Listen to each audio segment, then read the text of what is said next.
The urban areas of the world are such a huge mission challenge for us for many reasons.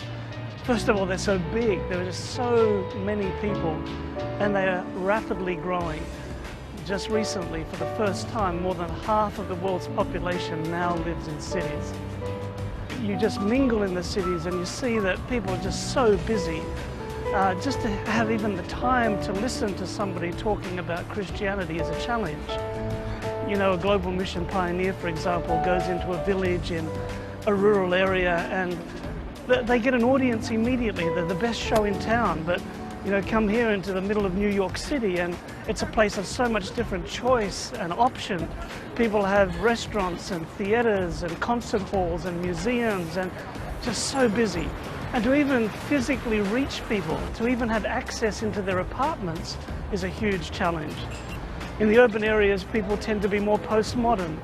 They are much more open to different viewpoints, but they don't think that any is more important than any other. It's up to each person to make that decision. It's a field of relativism where Christianity is no more important than any other worldview. And people are hardened. They've heard it all before. How do we even begin to make the gospel meaningful to these people? And in these cities we have people who are very rich, increased with goods. They feel as if they have need of nothing. But we also have the desperately poor. And we also have the challenge that it is just so expensive to work in the cities.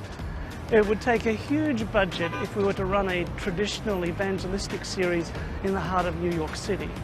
So these are just some of the things that together make the cities such a daunting challenge. But a challenge it is, and it's a challenge that we as a church must focus on.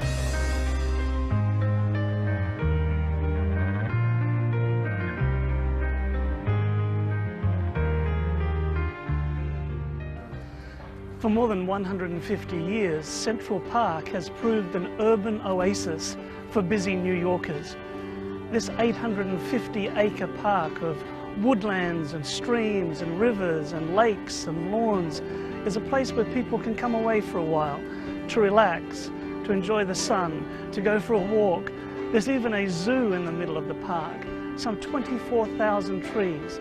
You come here any season of the year and people are coming here with their families, elderly people, kids, just a place where they can come away for a while, where they can relax, where they can just have some time away from the busyness of their lives. Central Park connects to the lives of New Yorkers. Wouldn't it be wonderful if we as Seventh-day Adventists could connect to urban dwellers in a way that Central Park does?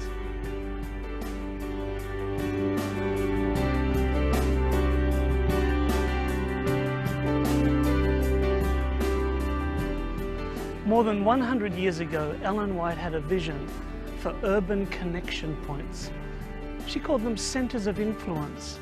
These were to be centers of holistic ministry in urban areas, not huge institutions, but smaller plants where Adventists could minister in a holistic way to the community in urban areas. She became very disturbed when she saw resources being put into one or two large institutions that grew and became very almost inwardly focused. She wanted to see it spread out. She wanted it to be where the people were in the urban areas. And these holistic centers of influence were to connect with people's needs. She saw things such as restaurants, literature, treatment rooms, all sorts of things that would reach out to the people's needs in the community. Today, this idea more than 100 years ago has life. What can we do to start these centers that will place us where the people are so that, like Jesus, we will connect to them in a way that will touch their needs and touch their hearts?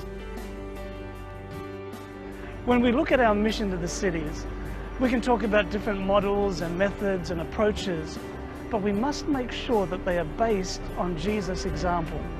Ellen White summarizes that as Christ's method, and she says that it had 5 important components. First, he mingled. Secondly, he showed sympathy. 3, he ministered to needs. 4, he won confidence. And then, and only then, he bid them follow me. We can't skip any of these steps. Each one of them is vitally important. And too often we come in and we preach at people and we tell them truth and we deliver the message, and we haven't really earned the right. We haven't mingled, we haven't showed sympathy, we haven't ministered to needs, and we certainly haven't won confidence.